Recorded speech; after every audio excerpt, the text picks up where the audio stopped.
this is Staff CA 360. நாம இன்னைக்கு ஜூலை 18 உடைய கரண்ட் அஃபேர்ஸ் தான் பார்க்க போகிறோம். ஸோ கரண்ட் அஃபேர்ஸ் டெய்லி பாருங்கள், நோட் பண்ணுங்கள், ஈவினிங்கில் நடக்கிற டெஸ்ட்டெல்லாம் அட்டன் பண்ணுங்கள். ஸோ பைலிங்குவலாக உங்களுக்கு கிடைக்கிற கரண்ட் அஃபேர்ஸ் நோட்ஸை வந்துட்டு டெய்லி பார்த்து யூஸ் பண்ணிக்கோங்க. ஓகே, சரி. ஸோ இன்றைக்கான ஃபர்ஸ்ட் கரண்ட் அஃபேர்ஸ் போகிறதுக்கு முன்னாடி இன்றைக்கான கோட்ஸ் பார்த்துடலாம். என்னென்னு பார்த்தீங்கன்னா, don't stop until you are proud. ஓகேவா?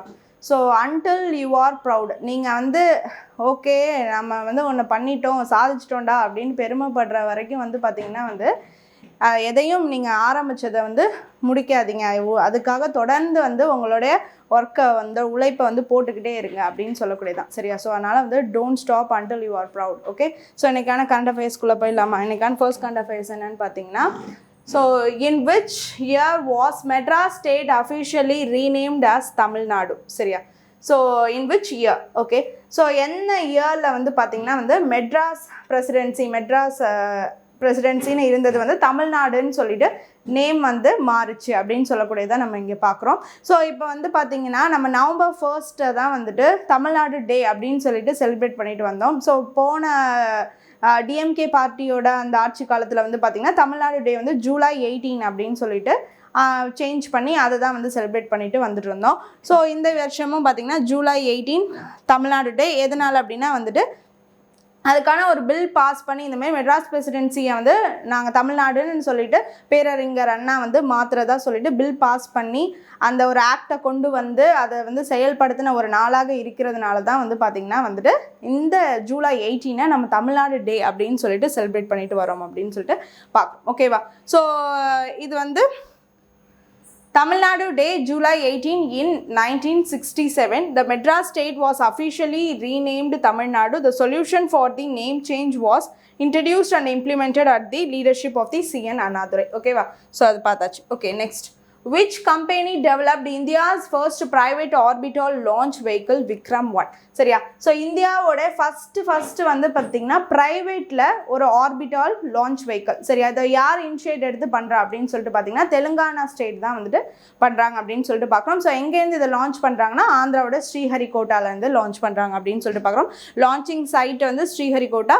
ஸோ இது வந்து இந்த ஒரு ஸ்கீமை வந்து எடுத்து பண்ணக்கூடியவங்க யார் அப்படின்னு சொல்லிட்டு பார்த்திங்கன்னா வந்து தெலுங்கானா பண்ணுறாங்க அப்படின்னு சொல்லிட்டு பார்க்கணும். சரியா?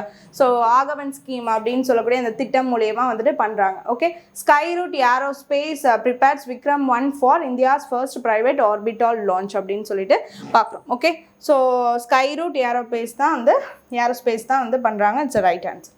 ஓகே, ஸோ விக்ரம் 1 வந்து சொன்ன மாரி இந்தியாவோட privately developed orbital launch vehicle அப்படின்னு சொல்லிட்டு பார்க்குறோம். ஸோ டெவலப் பண்ணது ஸ்கைரூட் ஸ்பேஸு.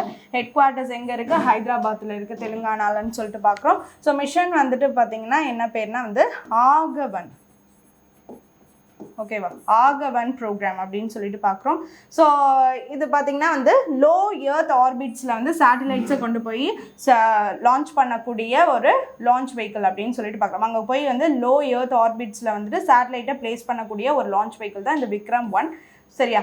ஸோ இதை வந்து பார்த்திங்கன்னா at the altitude of about வந்து 450 கிலோமீட்டர்ஸ் வரைக்கும் வந்துட்டு போகக்கூடியது இதோட capacity. And 4 stage launch vehicle அப்படின்னு பார்க்குறோம். இதோட ஸ்டேஜஸ் வந்து 4 ஸ்டேஜ்.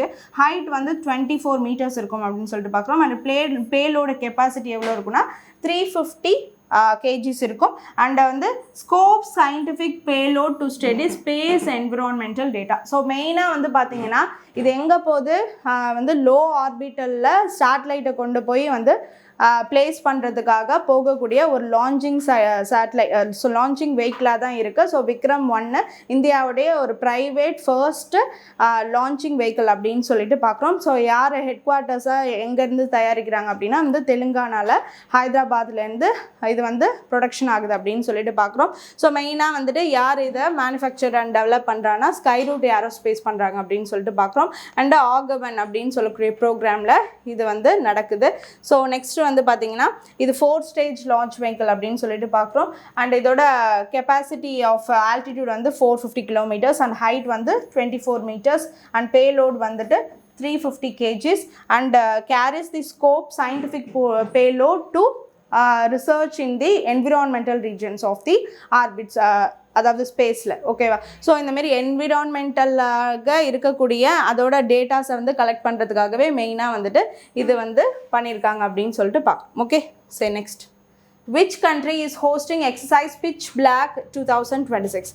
ஸோ Pitch Black அப்படின்னு சொல்லக்கூடிய எக்ஸசைஸ் பார்த்தீங்கன்னா வந்துட்டு ஒரு மல்டிலேட்ரல் எக்ஸசைஸ் அப்படின்னு சொல்லிட்டு பார்க்கலாம். ஸோ பிகாஸ் வந்துட்டு பார்த்தீங்கன்னா கிட்டத்தட்ட ஒரு 19 கண்ட்ரீஸ் மேலே இதில் வந்து பார்ட்டிசிபேட் பண்ணுறாங்க அப்படின்னு சொல்லிட்டு பார்க்குறோம். சரியா? ஸோ இதில் இந்தியா உட்பட அப்போ வந்து 19 கண்ட்ரீஸ் வந்து பார்ட்டிசிபேட் பண்ணுறாங்க எக்ஸசைஸ் பிட்ச் பிளாக். ஸோ அப்போ வந்து எந்த கண்ட்ரி வந்து it's a host country of this exercise அப்படின்னு சொல்லிட்டு பார்த்தோம்னா Australia is the host country அப்படின்னு சொல்லிட்டு பார்க்கலாம். சரியா? ஸோ பிட்ச் பிளாக் வந்து ஒரு multilateral air combat exercise conducted once every 2 years. சரியா? 2 வருஷத்துக்கு ஒரு டைம் வந்துட்டு ஆஸ்திரேலியா வந்து இந்த மாதிரி பிட்ச் பிளாக் எக்ஸசைஸ் அப்படின்னு சொல்லக்கூடியது ஹோஸ்ட் பண்ணுவாங்க. இந்த ஹோஸ்ட் பண்ணக்கூடிய இந்த எக்ஸசைஸ் வந்து பார்த்திங்கன்னா ஏர் கம்பேட். சரியா? ஸோ நேவல் எக்ஸசைஸ்னு இருக்கும், ஆர்மி மிலிட்ரியோடது இருக்கும், ஏர் எக்ஸசைஸ் இருக்கும். ஸோ இது வந்து ஏர் கம்பேட் எக்ஸசைஸ் அப்படின்னு சொல்லிட்டு பார்க்குறோம். ஸோ வந்து சின்ஸ் வந்து 1983லேருந்து இந்த டைப் ஆஃப் எக்ஸசைஸ் வந்து ஹோஸ்ட் கண்ட்ரியாக வந்து ஆஸ்திரேலியா இருந்து செயல்படுத்திட்டு இருக்காங்க அப்படின்னு சொல்லிட்டு பார்க்குறோம். ஸோ வந்து இந்தியா உட்பட 19 countries are participating in this 2026 edition pitch black அப்படின்னு சொல்லிட்டு ஓகேவா? சரி next. The Gramodaya scheme aims to develop how many rural entrepreneurs? சரியா? ஸோ எத்தனை ரூரல் ஆண்டர்பிரனர்ஸை உருவாக்கணும் அப்படிங்கிறதுக்காக சென்ட்ரல் கவர்மெண்ட்டோடைய Gramodaya schemes is working for and aims to develop அப்படின்னு சொல்லிட்டு பார்த்தீங்கன்னா வந்துட்டு 4000 ஆண்டர்பிரனர்ஸ். சரியா?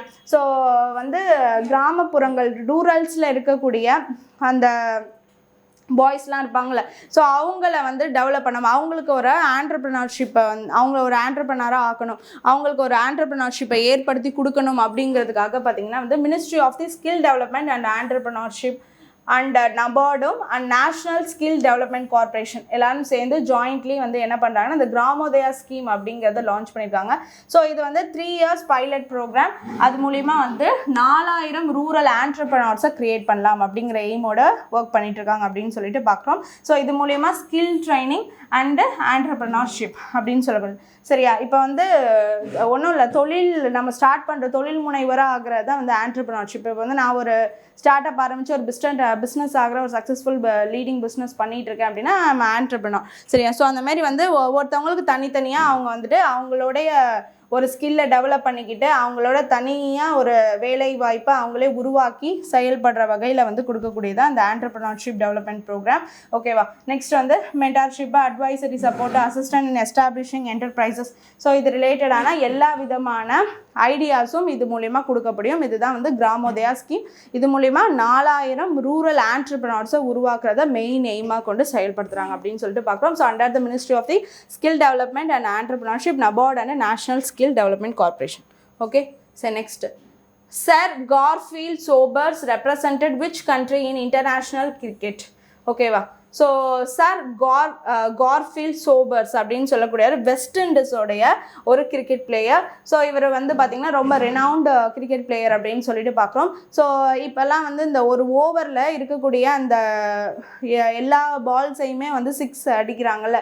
ஸோ அதெல்லாம் வந்து பார்த்திங்கன்னா ஃபஸ்ட்டு இவர் தான் வந்து ஸ்டார்ட் பண்ணி வச்சுருக்காரு. இவர் தான் வந்து பார்த்திங்கன்னா வந்துட்டு ஒரே ஓவரில் இருக்கக்கூடிய அனைத்து அந்த 6 பால்ஸையும் வந்து 6 அடிக்கக்கூடியது வந்து இவர் தான் ஃபர்ஸ்ட் வந்து ஸ்டார்ட் பண்ணி வச்சுருக்காரு அப்படின்னு சொல்லிட்டு பார்க்குறோம். ஸோ அவர் வந்து பார்த்திங்கன்னா as ஆப்பர்ச்சுனிட்டி நியூஸாக பார்க்குறோம். ஸோ வந்துட்டு இறந்துட்டார். ஓகேவா? So sir Garfield Sobers the legendary West Indies cricketer has passed away. ஓகேவா? ஸோ பிளேட் வந்து 93 டெஸ்ட் மேட்சஸ் வந்து விளையாண்டுருக்காரு and scored 8032 test runs and 235 test wickets. அதுக்கப்புறம் பார்த்தீங்கன்னா he made his test debut in 1954 test debut first போய் attend பண்ணியிருக்காரு. Next வந்து 1968 he became the first batsman to hit 6 sixes in a single over in first class cricket. சரியா? So அந்த நான் சொன்ன மாதிரி வந்து பார்த்திங்கன்னா 1968 தான் வந்து பார்த்திங்கன்னா அவர் ஃபஸ்ட்டு வந்து இந்த மாதிரி வந்து ஒரு ஓவரில் இருக்கக்கூடிய அந்த 6 பாலையுமே வந்து பார்த்திங்கன்னா 6 அடித்து அவர் தான் ஃபஸ்ட்டு அந்த ரெக்கார்டை வச்சுருக்காரு. அதுக்கப்புறம் தான் இப்போ அடுத்தடுத்து இப்போ எல்லாம் பண்ணிகிட்ருக்காங்க. ஓகேவா? ஸோ அதனால் வந்துட்டு பார்த்திங்கன்னா சார் கார்ஃபீல்ட் சோபர்ஸ் அப்படின்னு சொல்லக்கூடியவர் இப்போ வந்து பாஸ்ட் அவே. ஸோ அவருடைய அந்த ஒரு ரெனவுண்டு விஷயம் இருக்கிறதுனால தான் நம்ம as a ஆப்பர்ச்சுனிட்டி நியூஸாக இங்கே பார்க்கணும். ஓகேவா? சரி, next. Who are the authors of the book RSS at 100 Service, Sacrifice and Nation Building? சரியா? ஸோ RSS, ஸோ அந்த ஆர்எஸ்எஸ் அப்படின்னு சொல்லக்கூடிய அந்த அமைப்பு, சரியா? ஸோ நம்மளுக்கு தெரியும், இப்போ பிஜேபியில் இருக்க எல்லா லீடர்ஸும் வந்து ஆர்எஸ்எஸ்லேருந்து வந்தவங்க தான். ஆர்எஸ்எஸ்னுங்கிறது ஒரு அமைப்பு, அதை வந்து செயல்பட்டுருக்காங்க. So 100 years of the service and dedication nation building அப்படின்னு சொல்லிட்டு, ஸோ அதுக்கான ஒரு புக்கு வந்து இப்போ வந்து வெளியிட்டிருக்காங்க. ஸோ யார் அப்படின்னு சொல்லிட்டு பார்த்தீங்கன்னா நம்மளுடைய வைஸ் பிரசிடென்ட் சிபி ராதாகிருஷ்ணன் அவர்கள் வந்துட்டு வெளியிட்டிருக்காங்க. ஸோ ரிலீஸ் பண்ண அந்த புக்கு அதை யார் வந்து வாங்கியிருக்கா அப்படின்னு சொல்லிட்டு பார்த்தீங்கன்னா ராஜ்நாத் சிங் வந்து டிஃபென்ஸ் மினிஸ்டர் வாங்கியிருக்காரு அப்படின்னு சொல்லிட்டு பார்க்குறோம். சரியா? ஸோ இந்த புக்கை யார் எழுதியிருக்கா அப்படின்னா வந்து ஷியாம் ஜாஜு அண்டு அனுபம் திரிவேடி அப்படின்னு சொல்லக்கூடிய அவங்க 2 பேரும் எழுதியிருக்காங்க. சரியா? ஸோ அதான் நம்ம பார்க்குறோம். RSS at 100 book released by RSS team அப்படின்னு சொல்லிட்டு பார்க்குறோம். சரியா? ஸோ யார் அதை வந்து ரிலீஸ் பண்ணி அதை வந்து அந்த ப்ரோக்ராம் செரமோனியில் ரிலீஸ் பண்ணியிருக்காங்கன்னா சிபி ராதாகிருஷ்ணன் அவர்கள். And authors of the book வந்துட்டு ஷியாம் ஜாஜு அண்ட் அனுபம் திரிவேடி அப்படின்னு சொல்லிட்டு பார்க்கணும். Okay, sir next important days பார்த்துலாம். So world listening day is observed every year on. சரியா? லிசனிங் டே அப்படின்னு சொல்லக்கூடியது வந்து ஜூலை 18 அப்படின்னு சொல்லிட்டு பார்க்குறோம். ஸோ தீம் என்ன? Listening as a way of knowing and relating to the world around us. ஓகேவா? ஸோ இந்த தீம் எதுக்கு? Importance of listening has been understanding the environment, people and the world around us. சரியா? Individuals to develop deeper connections through attentive listening. ஓகேவா? So listening அப்படின்னு சொல்லக்கூடியதுக்கான ஒரு டே, அதான் July 18. So listen பண்ணாதான், ஒன்றத்தை கேட்டால் தான் அப்புறம் அது என்னன்னு வந்து புரிஞ்சிக்க முடியும், அதை அண்டர்ஸ்டாண்ட் பண்ண முடியும், அப்புறம் தான் அது செயல்பட முடியும். அதனால் வந்துட்டு லிசன் அப்படிங்கிறது வந்துட்டு ரொம்ப முக்கியமான விஷயம் அப்படிங்கிறதுனால அதுக்கான ஒரு டே செலிப்ரேட் பண்ணுறாங்க. Okay, next. What is the theme of the Nelson Mandela day 2026? So Nelson Mandela அப்படின்னு சொல்லக்கூடியவர் வந்து பார்த்திங்கன்னா வந்துட்டு சவுத் ஆஃப்ரிக்காவுடைய பிரசிடெண்ட்டாக இருந்தார். ஸோ அதுக்கு முன்னாடி மக்களுக்காக அதிகமாக அந்த ரேஷியல் டிஸ்கிரிமினேஷன்ஸ்லாம் இருந்துச்சு, பிளாக்ஸ் ஒயிட்டுங்கிற அந்த ப்ராப்ளம்ஸ்லாம் இருந்துச்சு. ஸோ அதுக்காகலாம் வந்துட்டு ரொம்பவும் வந்து போராடினார். அண்டு வந்து சிம்பிள் ஆஃப் பீஸ்னு அவரை சொல்லுவாங்க. அண்ட் ஆல்சோ வந்து சவுத் ஆஃப்ரிக்காவோட மகாத்மா காந்தி அப்படின்னு சொல்லிட்டு நெல்சன் மண்டேலாவை சொல்லுவாங்க. ஸோ அவருக்கான ஒரு நெல்சன் மண்டேலா டே அப்படின்னு சொல்லக்கூடிய 2026 ஜூலை 18 அப்படின்னு சொல்லிட்டு பார்க்குறோம். தீம் வந்து it is still in our hands to combat poverty and inequality அப்படின்னு சொல்லக்கூடியதான் வந்துட்டு ஈக்விட்டி அப்படின்னு சொல்லக்கூடியது தான் இந்த டேக்கான தீம் அப்படின்னு சொல்லிட்டு பார்க்குறோம். Commemorates the legacy of the Nelson Mandela. சரியா? So it reminds people that the fight against poverty, inequality and injustice continues to be a shared responsibility அப்படின்னு சொல்லக்கூடியதான் இந்த டேயோட ஒரு கமமரேஷன் அண்ட் ஆல்சோ வந்துட்டு பார்த்திங்கன்னா ஒரு கைட்லைன்ஸ் அப்படின்னு சொல்லிட்டு பார்க்குறோம். ஓகேவா? சரி, ஸோ இன்னைக்கான important current affairs and days எல்லாமே பார்த்தாச்சு. hope you understand the video. Thank you.